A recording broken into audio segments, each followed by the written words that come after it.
Carrie Sparling is a college graduate and blogger for DiabetesLife.com, and her forte is sharing her experiences with diabetes in a college environment.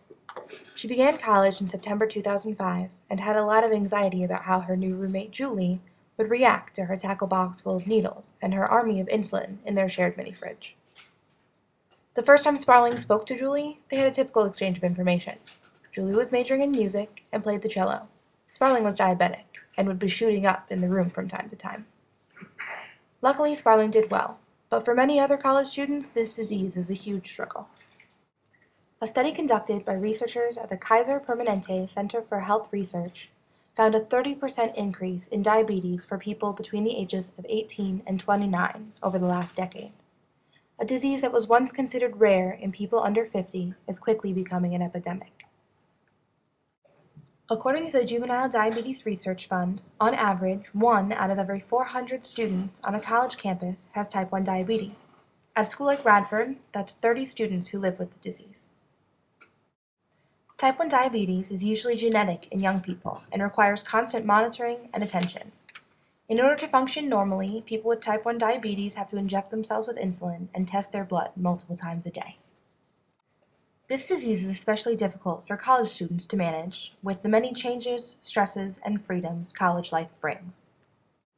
Starting college means independence and monitoring this disease independently. Many juvenile diabetics had their family for help when it came to health management, but now they're on their own, and the responsibility can be stressful and overwhelming. Then there are the rites of passage students explore when they come to college. Alcohol is tricky for individuals with diabetes. It dilutes the blood, making blood sugar levels difficult to control. The other danger is hypoglycemia, which makes one feel dizzy, nauseous, and shaky. Many of these symptoms can be mistaken for drunkenness. Ignoring hypoglycemia can lead to the loss of consciousness, diabetic coma, and brain damage if left untreated. Diet is a huge factor in the control of diabetes. The more carbohydrates a diabetic person eats, the more insulin they have to take. Many diabetic households are sugar-free in order to promote healthy eating habits. But staples of college food are pizza, chips, and soda, all of which can be dangerous to a diabetic person. Since college, Sparling has gotten married and started a family, but she stays involved in the lives of college students with diabetes. And though she acknowledges that there will be hurdles, she is working to enlighten other diabetic students and show them that they can live like a normal college student. She said many of the people she met were supportive and even curious about her disease.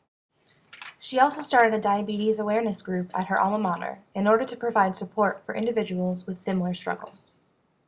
Her advice to young adults with diabetes: stay focused, controlled, and open to changes. You can overcome this challenge just like any others you will face.